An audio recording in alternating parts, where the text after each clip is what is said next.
The assertion that not having friends suggests a person has many merits closer examination, as it is a statement that may hold some truth but requires nuanced understanding. While it is possible for individuals without a close circle of friends to have many acquaintances or social connections, it is important to consider various factors that contribute to this situation. Introverted personality. Some people are naturally introverted, meaning they may prefer solitude or have a smaller, more intimate social circle. Introverts tend to focus on deeper, meaningful relationships rather than having many superficial friendships. They may have a few close friends, but might not be as outgoing or sociable in large groups. Time and priorities.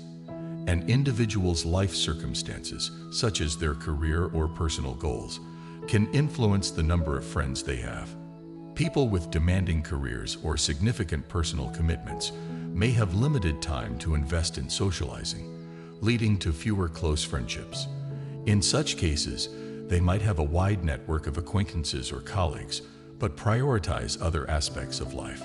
Quality over quantity. Some individuals value the quality of their friendships over quantity. They may invest a lot of time and effort in cultivating deep, meaningful relationships with a few people rather than spreading themselves thin with a large number of friends. This approach can lead to a rich emotional and social life, even if the number of friends is limited. Changing social dynamics. In today's digital age, social dynamics have evolved. Many people maintain a significant online presence and may have a large number of online friends or followers on social media platforms. However, these connections may not always translate into close, offline friendships.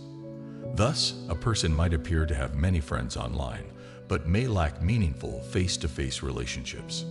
Life transitions. Life transitions, such as moving to a new city, starting a new job, or going through a major life change, can temporarily disrupt one's social circle. It takes time to build new friendships in unfamiliar environments, so someone in such a situation might not have many friends initially, but this can change over time.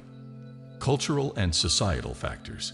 Cultural and societal norms can also influence the number of friends a person has. In some cultures, people are encouraged to have a large social network, while in others, a smaller, more close-knit circle of friends is preferred. These cultural differences can shape an individual's social behavior and expectations.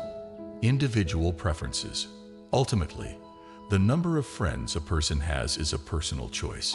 Some people thrive in large social gatherings, while others find solace in solitude or in the company of just a few trusted friends. It is important to respect and understand an individual's preferences and not make assumptions based solely on the size of their social circle. In conclusion, the assertion that not having friends suggests a person has many merits closer examination. It is crucial to consider individual personality traits, life circumstances, priorities, and cultural factors that contribute to the number and depth of friendships.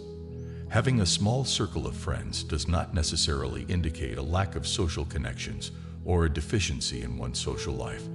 Instead, it may reflect a conscious choice to prioritize quality over quantity or align with an individual's unique preferences and circumstances.